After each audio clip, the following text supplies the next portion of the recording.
Hey everybody, this is Damien coming to you live on Life After with Damien here on Storm Talk 365, Storm Talk 24/7. Oh my God, it is a great day to be alive. Things are happening this week there, and there's a big event going on. But let's get right into that. I have a special guest here with me today, Michelle Rhett. Oh my God, this young lady is doing big things.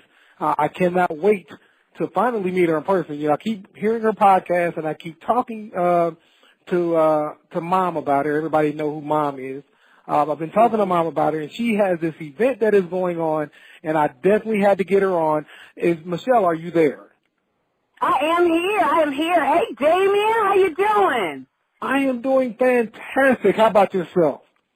I'm doing wonderful. First, let me give a shout-out to my Storm Talk 365 family. Of course, Mom, Miss Benita Claiborne, for all of her support, Janice Wilson, and all of the other podcasters. We just love you guys over here at the Sacred Vale, and we thank you so much for supporting Church at Risk. Oh, well, thank you for taking time out of your day to tell us about this event. All right, let's go ahead and jump into it. Tell us about this event that you got going on, because we had a little off mic conversation, and you are very passionate about what you were talking about, and I'm not going to hold it back anymore. Let's dive right into it. So let the listeners of Life After with Damien know about this event. Okay, well, we've been talking, thank you, Damien. We've been talking about the 2017 Church at Risk Interfaith National Summit for some time now on Storm Talk 365, and of course on our former radio station, WKTGGS Radio. We have broadcast and we have sound the alarms, but I thank God for an opportunity to really just kind of explain to you why we do it, what it is, and why we're doing it, and why we believe it's so significant for our listening audience. First of all, the 2017 Church at Risk Interfaith National Summit is the byproduct. So it culminates out of the Church at Risk Piercing the Sacred Veils trainings. Now, what that is a series of trainings that we have been doing for churches, hospitals, corporations, but churches became the most popular. We started in 2013 with the Joint College of Pentecostal Bishops, and we examined every area of the church. So law, leadership, and administration. And we looked at more than 400 lawsuits brought against churches, and we tried to find something that they all had in common. And this is what we found that shocked us and gave us a new ministry. And that was churches often, I always thought, many people would tell me this when I was a partner, up for partnership at a law firm. So the night before the partnership, the Lord told me not to take the job. And I think that's so significant because he had something for me to do. I was already a general counsel of a mega church. So that was what I did on the side. The law firm didn't know anything about it. And the Lord was requiring me now to go public. And so one of the things that my pastor asked me to do was to put together something in writing, because he thought that what I was doing was quite unique. I represented churches, and I presented them to the courts as ecclesiastical bodies. Now, most of my churches have never been in a lawsuit. That's my claim to fame. We've been able to get ourselves out of a lawsuit. So by 2013, we had been in existence with our law center for 3 years by then, and we decided that it was time for us to really do what God had called us to do. And so we said it's more important not so much that we represent every church as its legal body, but that we train every church, that we educate and empower every religious body. And so that's what we're on this journey for. And so Church at Risk was the first book that what we heard from Bishop Jakes was the first book that looked at the church as an ecclesiastical body and gave it some warning signs. Hey, if you continue to operate the way you're operating, this is what's going to happen. Not to scare the church, that's what the enemy would have us do, but not to scare the church, but it was like a forecast. It was saying when it comes to, and I'll talk about volume 1, when it comes to sexual misconduct, we've got so many cases, 2%. It's really a small number. 2% of all cases that go before the court against the church are sexual misconduct. However, this is the startling point. 80% of the money that insurance companies pays out to each client that's a church is for sexual misconduct. So when we had a startling fact like this, we knew we had to do something about it. And so after training in Church at Risk, we had one book in 2013. We had 4 by the end of 2013. Church at Risk now is a 15-volume series. It examines every aspect of you running a church, of you not just running a church, because there's a series just for ministry leaders or ministry volunteers. So you don't have to be in leadership to basically get the teachings that Church at Risk provides. So we needed to reach more people. And we know that you put things in books, many people would miss it. So in 2015, we created what's called the Sacred Veil. And the Sacred Veil is like an online service of resources. That's all we were trying to do, was give information to houses of worship in any kind of legal crisis. That's the bottom line. And so from that, having that website, seeing the demand, seeing the cases, the lawsuits not come down, we know we had the answer, but the lawsuit numbers, the 400% increase, the 120% increase in 1 year, which was crazy in 2012. So we decided that when we saw all of this, we had to do something else. And the culmination of all of that creates the National Summit. The Summit is the response to all of the problems that we tracked in the previous year. So it is to say, hey, guys, this is real-time knowledge. So last year, so if we look at 2016, last year we looked at everything that made a church a sacred institution and what you needed to protect. So if you're a pastor, you're probably thinking, well, what do I need to protect? One, you have to protect yourself, because many pastors in the black church have no retirement plans. Many pastors in the black church don't have the authority they thought they had, and probably have their churches set up incorrectly. And what do I mean? You're only protected from a lawsuit if you are a church. And that, I don't know how else to explain that. We have a book called What Makes a Church a Church, and it's a bestseller. And the reason is most people have set themselves up or set their organizations up in which they are not a church under the law. And that should be shocking to anybody. So how do you set a church up that is not under the law? That's a great question, because I think if you had asked me this when I was teaching church law for 15 years, I couldn't answer it.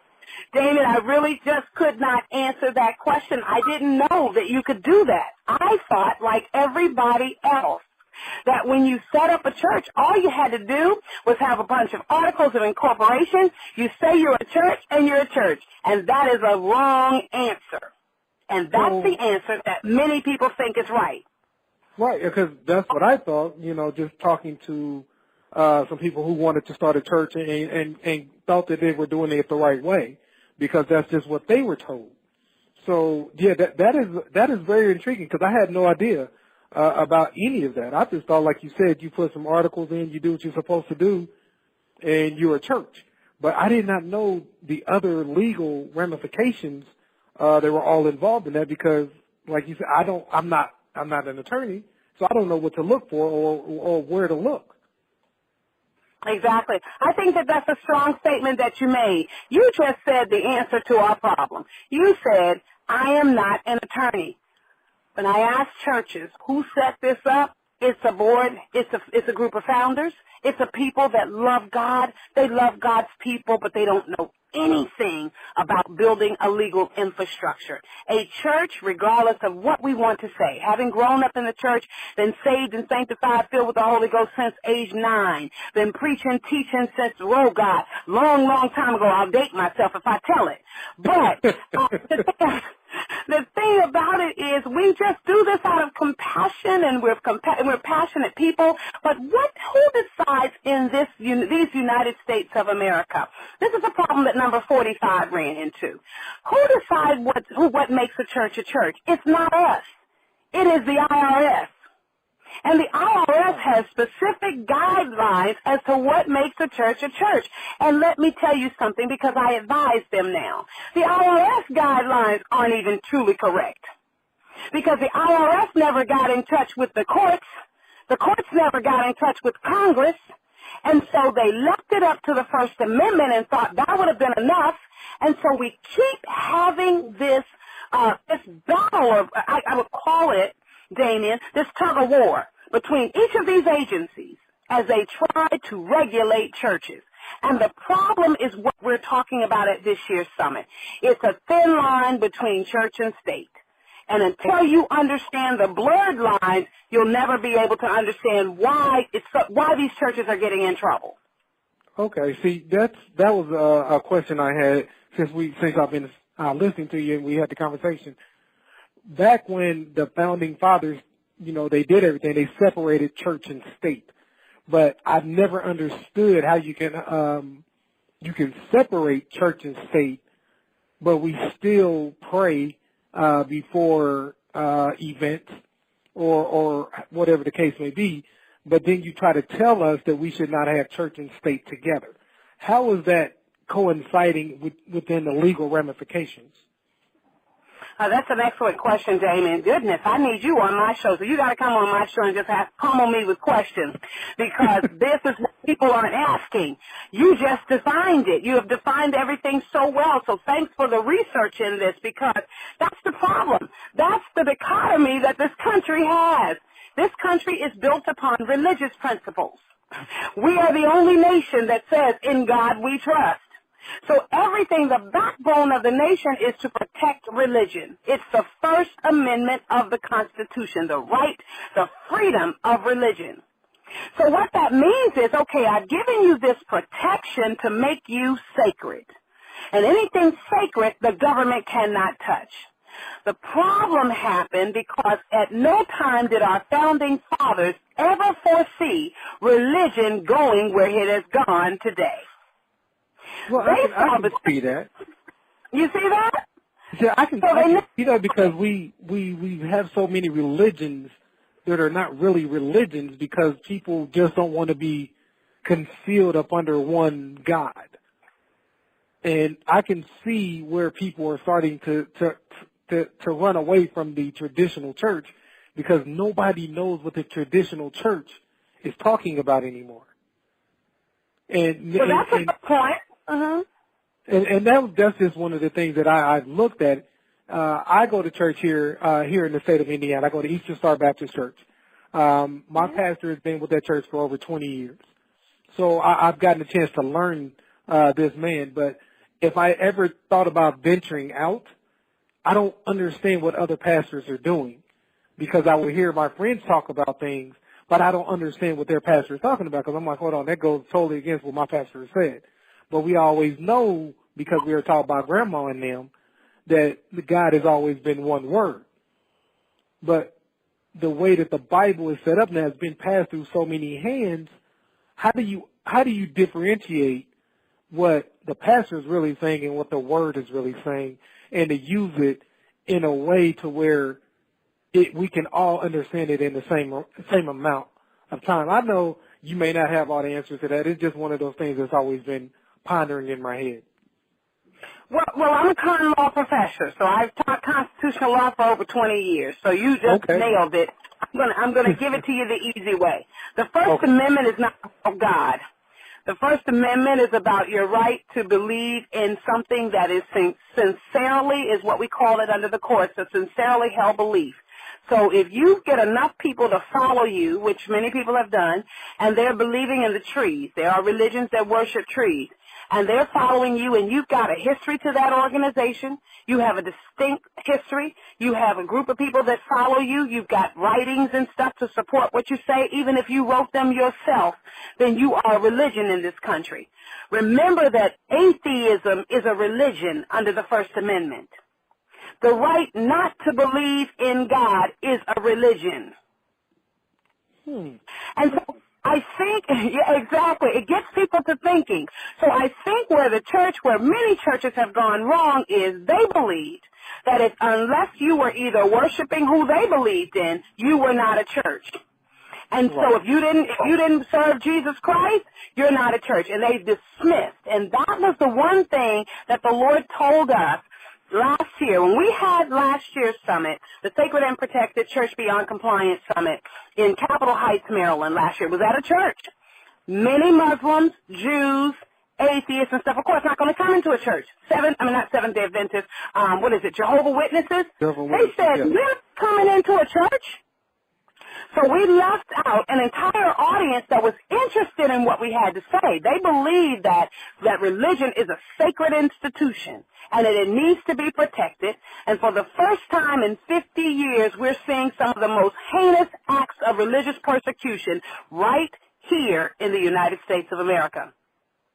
So they thought, okay, this is really, really important, but they wouldn't come to a church. So that's why this year we took the summit out of the church, and we won't ever put it back in a church.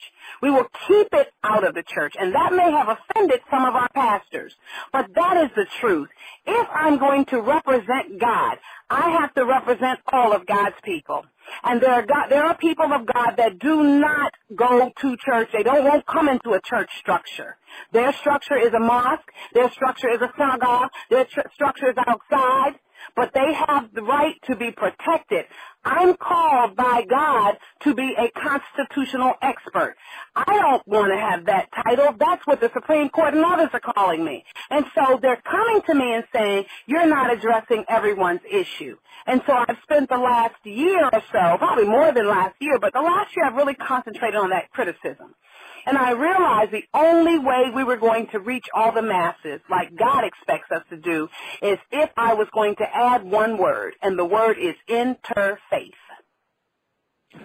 Interfaith has changed the game for me, and interfaith is why McDonald's Corp is sponsoring this.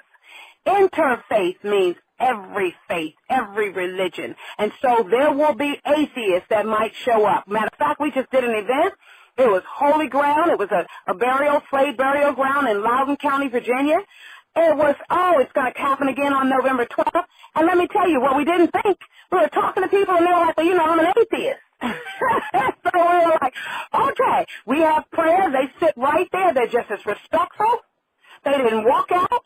They were right there. They were supportive, and they gave money to a Christian organization because that doesn't matter to them.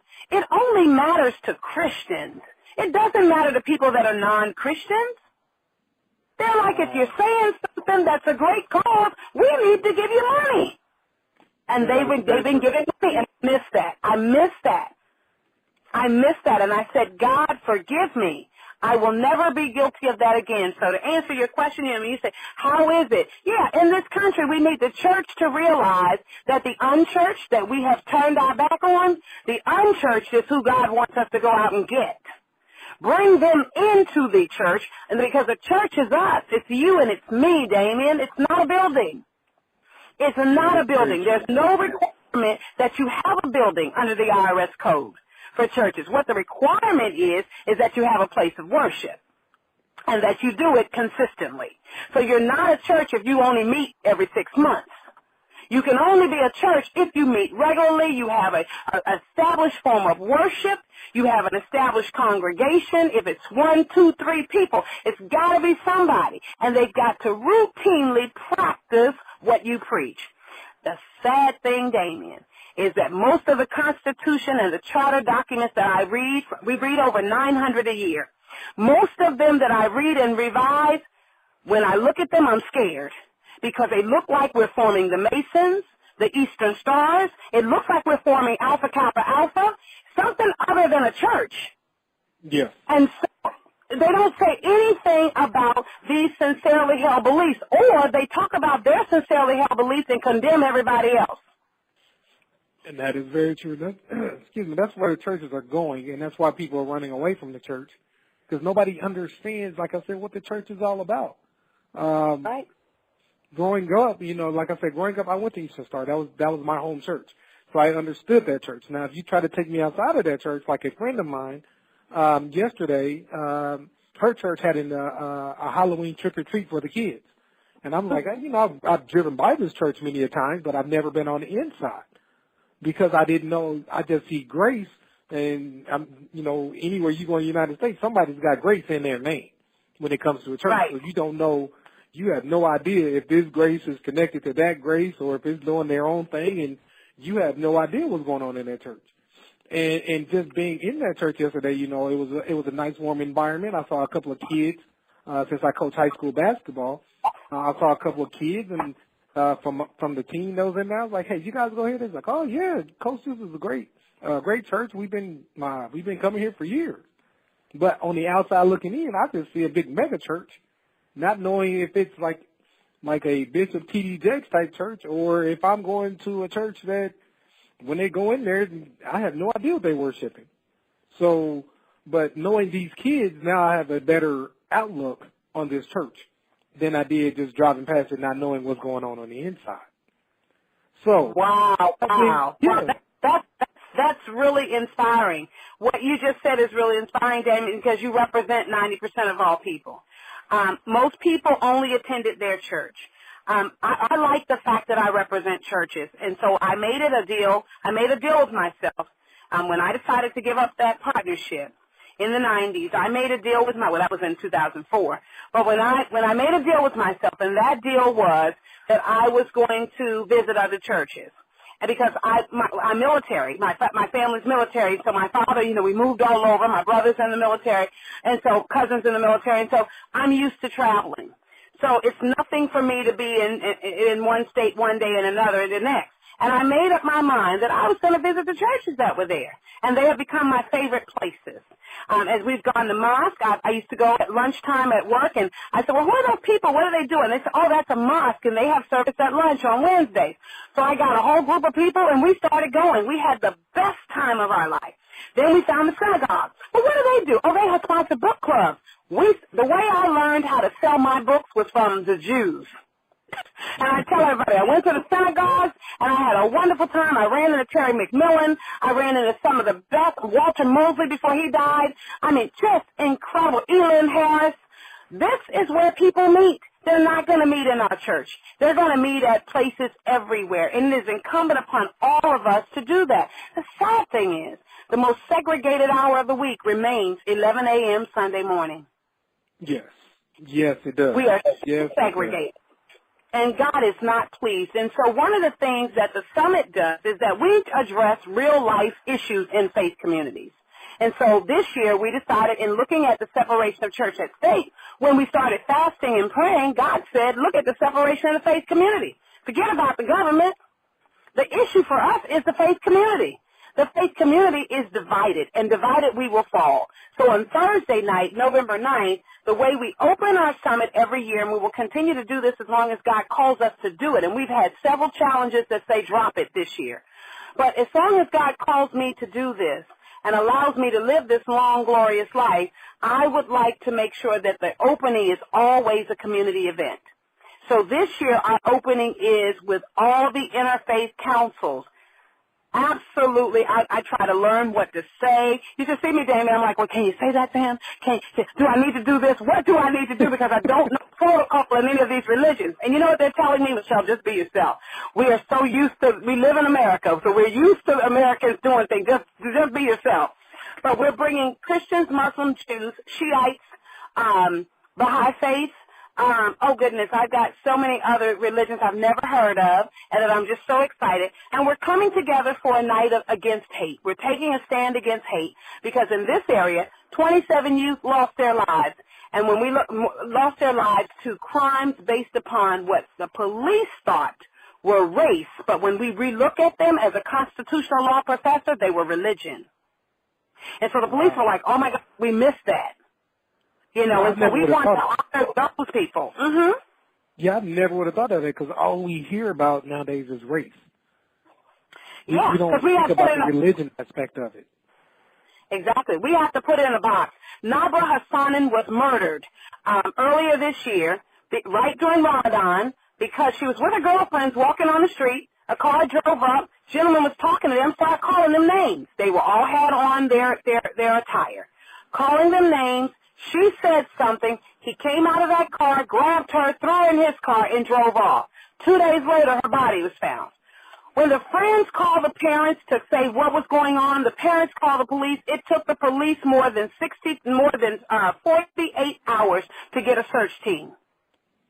She would have been found alive they'd gotten to, because they thought, okay, well, y'all don't know, this could have been her boyfriend.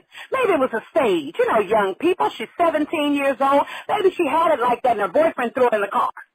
and drove off. They just dismissed it. They did not see her as American. They did not see her as anything other than this was a Muslim woman that's probably not from this country, probably somebody Middle Eastern, and this was an American citizen.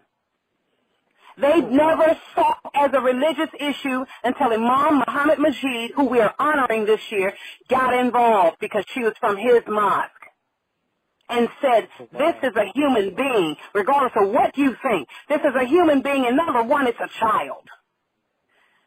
And so this is the type of stuff that Muslims deal with on a daily basis.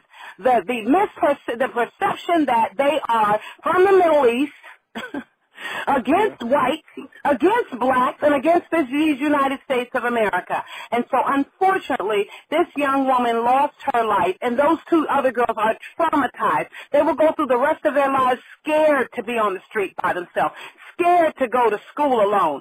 Can you imagine the fear that went through that community just to learn that anybody can just snatch your child because she is dressed in the attire that represents her religion? The police said they missed that. Wow, look, it's the world that we live in today with all the rhetoric that is going on.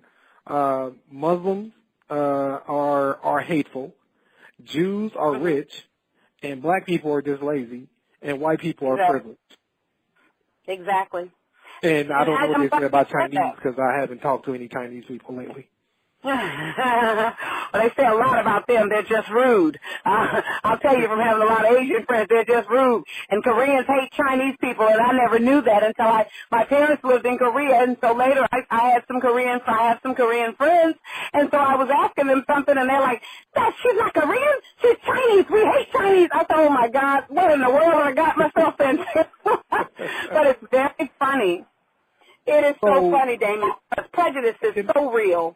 It really is. It really is. But if you've never experienced it, you don't know what you're going to do or what to say until you experience it. I've had a friend of mine that recently just experienced that, and she was like, "Well, Damien, it's like one of those things. I see it on TV, but I don't think it's real."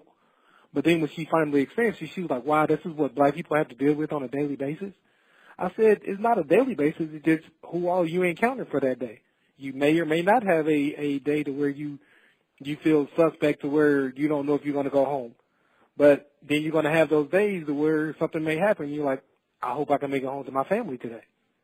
So it's all in retrospect. It's all in how you approach your day, how you see the outcome of life, and not just believe what you were told, but just go out and see it. And that's just where people are mentally these days. We don't want to see what's being shown, because if we see it, we have to deal with it. And if we have to deal with it, we have to think. And if we have to think, oh, good Lord, who knows what's going to happen then? Well, exactly. Here's the sad part, and this is an indictment. I started teaching black history as a 10th grader in high school. I introduced black history to an all-white school. And so, and I was really almost thrown out for it. But I look back at that time, I wanted black history in every curriculum. So I became a teacher, and I began to incorporate black history. So my first area of teaching was Plano, Texas, and introducing black history was like, no. But I found that there were other causes that were greater than black history when I got there. And that was that Plano was the city where more than 40 kids killed themselves, committed suicide on the song, We Don't Need No Education. And so that became the perplexing issue in the 80s. It was like, well, wait a minute, maybe I better back this black history thing up, and I better deal with the hurts that are before us. I would say that to the African-American community today. They're so quick to yell about Black Lives Matter. And I believe Black Lives Matter because when the police are killing black men and women at alarming rates, Black lives do matter. But what I would ask my brothers and sisters to do, and that is, being a Native American, African American, I would ask us to consider the fact that all lives matter, and that when something happens in the black community, we are quick to mobilize. I watched the mobilization for Freddie Gray. I represent 2 churches in Sandtown, which is Baltimore, where Freddie Gray died. I have talked to them. I have been there for them. I've been a part of the community. I brought $100 million to Baltimore in the empowerment zones because my signature was needed in order for that city to get those funds. So God has placed me in incredible positions to help black people. However, where I find myself embarrassed is all the work we've done to help black people. Black people have two problems. One, they won't help themselves, and number two, they're blind to the plight of others. We are not the only race that is being ostracized, discriminated against, and subjected to disparate treatment in America. There are other cultures and ethnicities that are going through far worse than black people. And it's sad because nobody is going to shine the spotlight on them because they're a smaller minority. They're not 12 million. They're smaller, 15 million. They're smaller. And so the Hispanic community doesn't have it like that in some areas, but they still suffer from vast discrimination. And so as a civil rights attorney, I know this. I know it firsthand. And so I think about the fact when many atrocities happen in these communities where our young people have been killed, we haven't heard anything. If they're not a white child or either a black child in which the black community comes out strong or calls somebody like a Benjamin Crump or what's his other name, Al Sharpton, if that's not the case, when we immobilize efforts and come out with Black Lives Matter, then if it's something else, we're just not there. It is very sad that we're not there for other causes as well. I think that when people like Nabra Hassan was killed, the black community should have been on it like crazy. Every black radio station, from Radio 1 to every last other radio station, they should have all carried these stories because they are our children. It doesn't matter if their skin is brown in any kind of way, and that means if it can be white and brown. If their skin is colored in any kind of way, we should be saying something, because I'll tell you what happens. Many of the people that I used to work with in the U.S. Congress would often tell me in a fight. I used to get in a fight with Newt Gingrich all the time. And he had some good points, but he was crazy, but he had some great points. And I was like, wait a minute now. He is crazy. That dude is nuts. He is crazy, but, when it comes to knowing the government, he knows it better than most people. And that's the sad story, because not a Republican or Democrat could deny that. He knows it. So if I needed the history of this country, that's who I would go to. It doesn't matter about our belief disagreement, but if I needed that, I'd go to it. He'd say some crazy stuff. But it made you think. And I'm thinking that he was saying the crazy stuff to make me think. Now that I'm older, I think he was only saying it to see if I would just think about it for a minute. But one of the things he said, he would say, well, where are the black people? He would see a tragedy and say, where are the black people? And I would always get mad. But we have a responsibility as African Americans who built this country to get more involved in this country. It should not have to be a black event in order to make us get involved. I think that if I had brought in the celebrities, which I know, if I had brought in some celebrities and told you that I was having Beyonce and I'm having this one and that one who cannot add anything to a conversation on social justice, and that's not to take away from her or anybody else. But when I need somebody to talk about social justice, I need somebody that's done social justice acts. So I'm not looking for somebody that's not done that. And so if I bring those people, those conferences are jam-packed. They have tens of thousands of people. Because people want to come up, we will do Essence Music Festival. We will do that. We will attend. But look at the number of people that attend the festival versus the number of people that go to the Empowerment Series. So it's a whole different experience. Yeah, it's easy for them to attend that because they know that person, but they don't know if you bring in somebody who doesn't know anything that they know, and that's just our intelligent level. And I get into arguments with people about this all the dang time. If you want to be smart and you want people to take you seriously, get the education. I'm not saying you have to go to school to get the education. It would be great to go to somebody who knows more than you, but at least read books. Go to the library. Heck, now you can go to the library on your tablet or your phone. Get the information that you need in order to defend yourself. And that's just where I don't understand our community and overall, because we don't act like we want to defend ourselves until somebody dies. And then at that point, you're not really looking at yourself to defend or to come to the aid of. You're looking at an Al Sharpton. You're looking at a Reverend Jackson to come. But me personally, this is just me. I ain't got nothing against those guys. They were great for their time. But it's time for somebody else who understands this generation a little bit more to step up and not just be socially conscious on a record that is just going to make them money and they're not really giving anything back.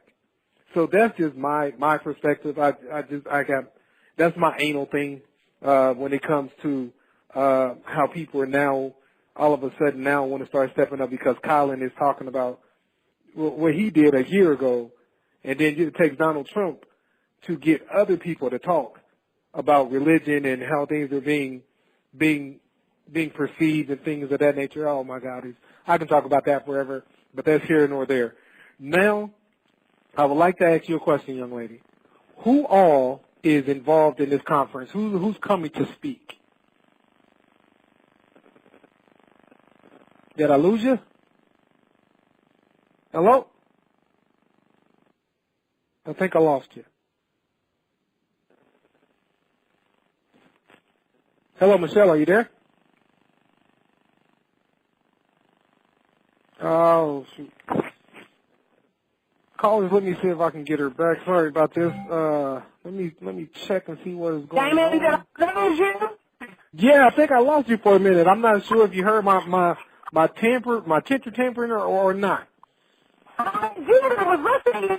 And then when you stopped, I started talking and looking at that call ended. And I didn't know what happened. So I criticized everybody. I did try to check through the woods where I live and see if I can move, pushing through the call. I apologize. But what I was saying, because Damien has such insight into just the pulse of the community, and that is these people like Al Sharpton and others, one of the things that they know is the history. They know the workings, the inner workings of how government works. And so whatever we do, and I say this because on Thursday night, November 9th, at our interfaith opener, the Community Forum 2017, we're talking about the divisions in the faith community. We have an event with millennials. So the millennials got together, and I asked them, what do you want to do? And they said they wanted to have an art show.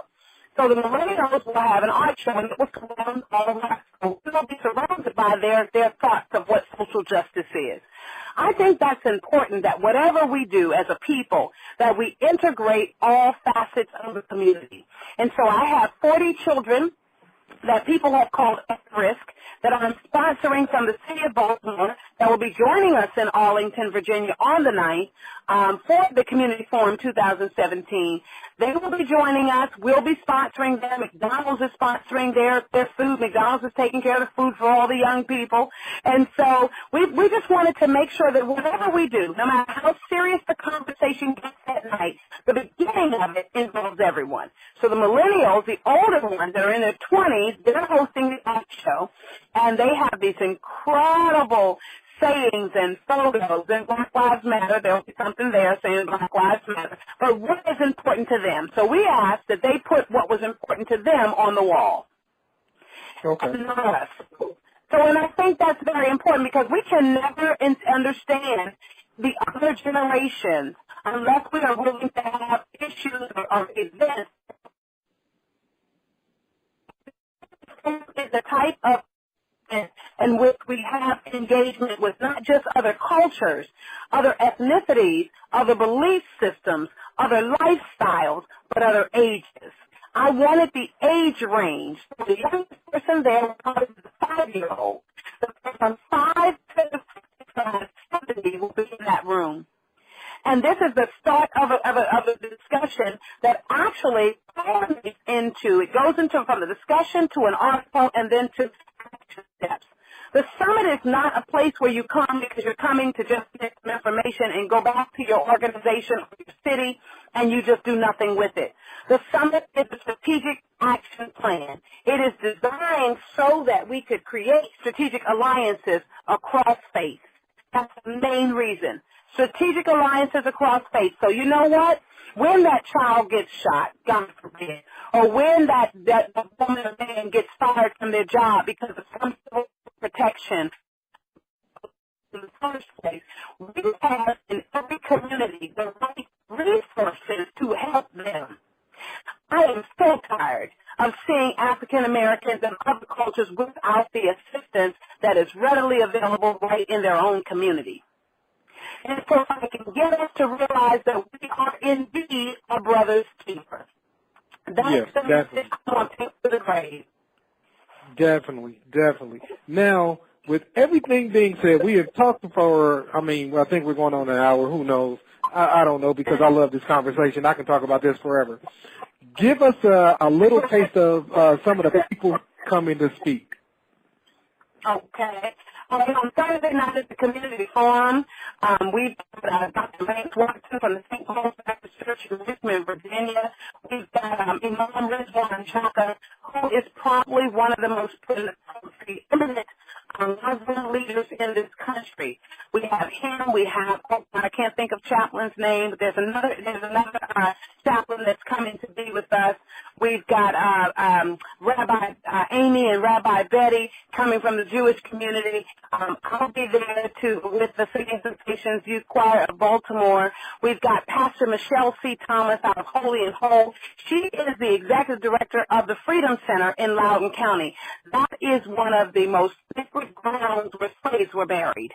And so they are now hosting that. They were building a church on this ground and discovered that the ground was sacred because slaves were buried underneath. And it's been a 3-year project, and she has a huge following that will be there as well. Deborah Barr, Minister Deborah Barr is absolutely exceptional. She's from First Baptist Church of Glen Arden. She's D-Bar Ministries. A lot of people know her around the world. She just came back from Peru, where she teaches across the world how do we engage the LGBTQIA community. How do we show them love? How do we show them that everything that they're doing, that everything that they're thinking about the church, a lot of it is wrong, but it's just because it's so ostracized. And so coming out of that community, being a heterosexual woman now, she was married many years ago to a woman. They're both heterosexual now.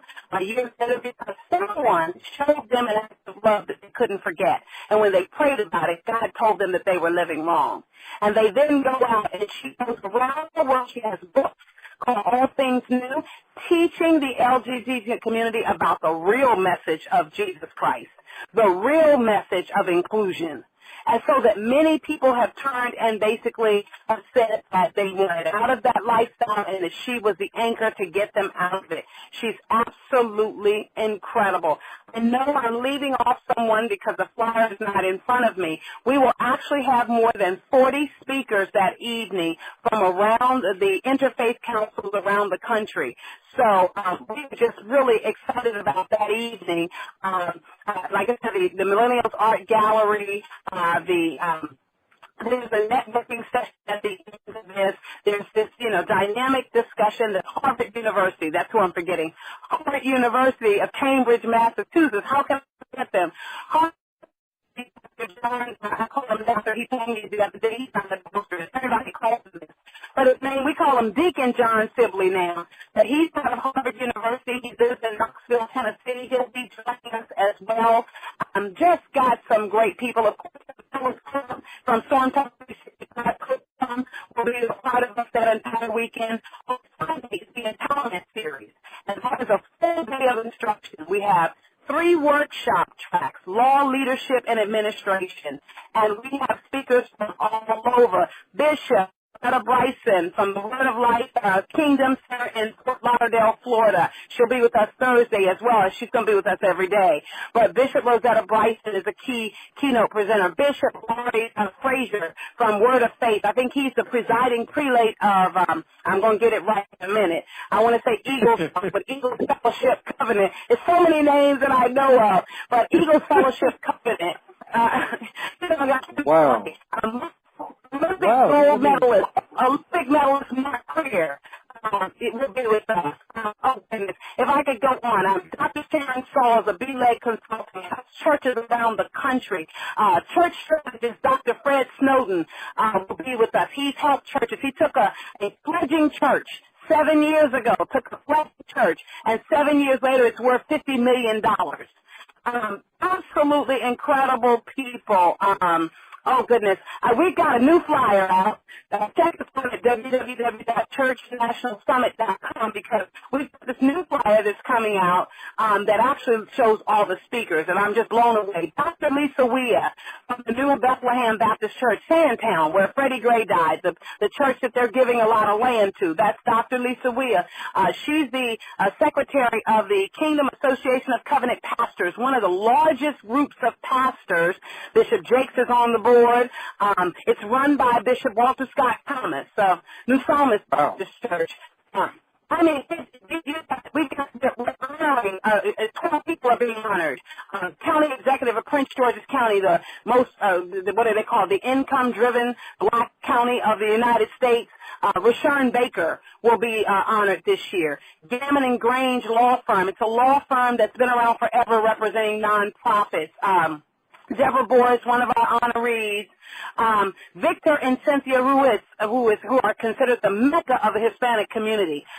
They're in New Jersey. They're being honored this year. Let's see, Muhammad Majid, I think I already mentioned, he's one of the preeminent Muslim leaders in this country.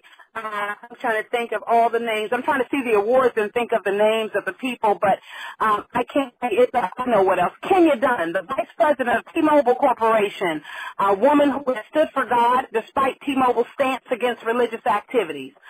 She stood for God. She doesn't allow anyone to call her between the hours of 6 and 9 in the morning, FaceTime. She spends the time with the Lord, and T-Mobile has accepted it and just left it alone. They're like, she's with the Lord. We can't do anything about it. But we honor people. We try to honor people whose lives have demonstrated servanthood. And so we changed it because last year we said we honored people that took the four walls of the church outside into the community. But we found people that were not churched, and they were actually exemplifying servanthood. When I tell you the people we're honoring in 2018, it's going to blow you away like this year's blow. This year's not going to be people wait for the announcement. And 2 or 3 of our nominees couldn't be with us this year, and so they elected to go into 2018. So that's what. Oh my God, this is. I think I lost you again. It got quiet on me out there. I'm gonna need you to get out of the woods. I mean, I keep losing you. I'm gonna need you to move out of the woods. All right. Well, I am not gonna take up any more of your time. I appreciate you coming on the show. How can we get more information and find out more about you? Sure. You can find out about Michelle Rhett. You can Google Michelle Rhett. You can find it Michelle Rhett. Michelle Rhett.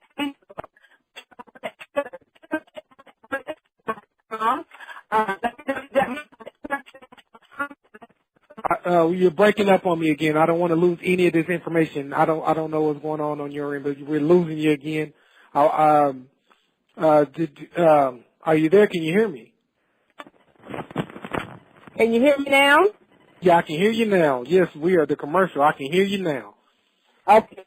Okay, now say that information for us one more time. Yeah, I'm easy to reach. You can Google Michelle Rhett. You can find me at Michelle Rhett on Facebook, Michelle Rhett on Twitter, Michelle Rhett LinkedIn, churchatrisk.com, thesacredveil.org, or the summit's information is churchnationalsummit.com. There you can see the entire layout of this agenda. There's still time for you guys to fly in. There's still rooms. It's going to be held at the Renaissance Arlington Capitol View Hotel. It is a spectacular new hotel, very small, very intimate. It holds about 1,000 people total. It's 1,000 rooms total, but we're using one side of it. We are the only next week. And so it's an incredible place to come. It's right outside of the D.C. airport, so the Ronald Reagan Airport. You can fly into DCA. We've got people that are excited that they're going to come. We would love to have you come. There's metro accessibility for those of you that are staying somewhere else. We're not streaming live, and I think that's the key thing that we want people to know. We'll have some clips. I think my speeches will be broadcast, but no one else's will. So It's definitely something you want to be a part of. So thank you so much, Damien. I really, really, really appreciate you guys. But definitely, Michelle Rhett, also 301-775 5071 is our office number at the Sacred Vale. Feel free to call us there. And like I said, there's no one can say they can't find me. Just look up Michelle Rhett. R-H-E-T-T. That's Rhett as in Rhett Butler. Well, I appreciate you coming on the show. I appreciate you sitting down and having this moment with me and the listening audience. You have given us so much to think about. The conversation was definitely more enlightening than I thought it was going to be, because you never know when you're talking to someone where the conversation may take you. So that's why I always like to do pure conversation. Because if you sit there and you try to schedule out, you may miss a nugget that you need to have within the conversation. So I definitely appreciate you coming on the show.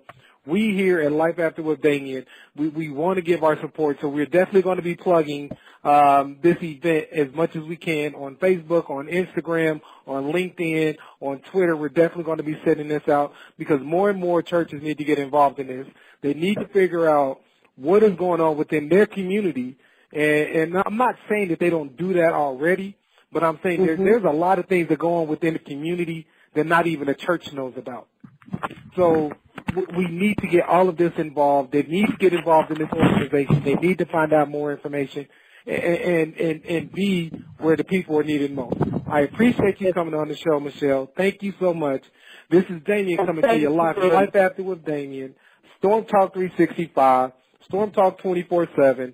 Everything under the moon that you need to know is going to be on this show, because I am in the know now. I know who to contact when I need to find out some information. I'm contacting Michelle. Thank you guys so much for tuning in. Remember, like I always say, dream, sacrifice, success. You cannot get anywhere in this world if you don't have a dream. You cannot do anything if you don't have the will to sacrifice. And I tell you now, just like Michelle was saying, the blessings will come. All you have to do is be stable and succeed. I love you guys. Have a great one. Thank you.